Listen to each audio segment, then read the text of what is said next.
bukas daw ang palasyo na amyendahan ang mga panuntunan patungkol sa Pogo. Pero naaalarma din umano ang Malacanang sa Chinese spies. Yan ang mga binigyan diin sa katatapos lamang na palace briefing ngayong tanghali. Para sa iba pang detalye, magkakausap natin sa linya ng telepono si Maricel Halili. Mase, ano itong sinasabi ng palasyo patungkol nga sa Pogo policy?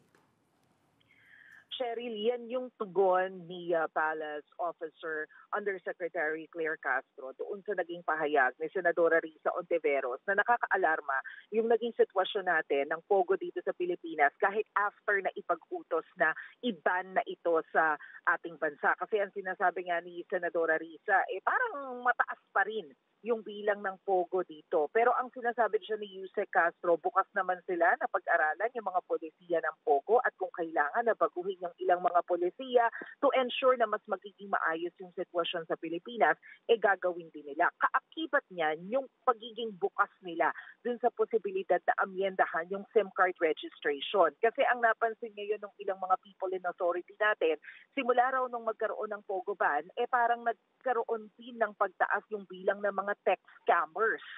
Ang sinasabi dyan ni Undersecretary Castro, pwede kasing pag-aralan ulit na instead na online yung gawin nilang registration sa mga SIM card kung saan nakita naman daw natin in the past na naging problema na kahit yung mga unggoy na ipaparegister, mas maigi na gayahin daw yung sistema natin sa pagpaparegister ng driver's license na in-person gagawin to ensure na legit yung mga tao na nagkumukuha ng mga SIM card at hindi nagagamit sa scam. Ito ay mga posibilidad pa lang naman daw at pinag-aaralan pa nila.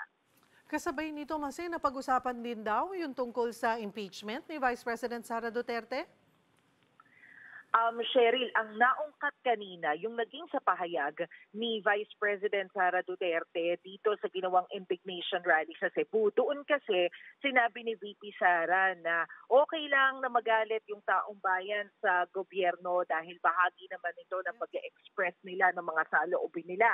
Ang tugon dyan ni Yusek Castro, bakit hindi niya yan sinabi nung panahon ng kanyang tatay? Merong sinight na report itong si Yusek Castro na noon daw 2016 runner-up sa pagiging most corrupt si Digong. Tapos noong 2017 daw, lalo na ideklara na nga daw na isa sa mga corrupt na leader itong si Digong. Bakit daw noong mga panahon na yon, hindi daw nagsalita si VP Sara na pwedeng magalit ang taong bayan? Bakit daw ngayon at saka lamang daw siya nagsasalita? Nakakalungkot daw na nanggaling ito sa ikalawang pinakamataas na opisyal ng Pilipinas, pero nung tanungin daw niya si President Bongbong Marcos kung ano yung reaksyon niya tungkol dito sa naging pahayag ni VP Sara, sabi ni Yusek Castro, hindi na daw nagbigay ng reaksyon si PBBM tungkol dito.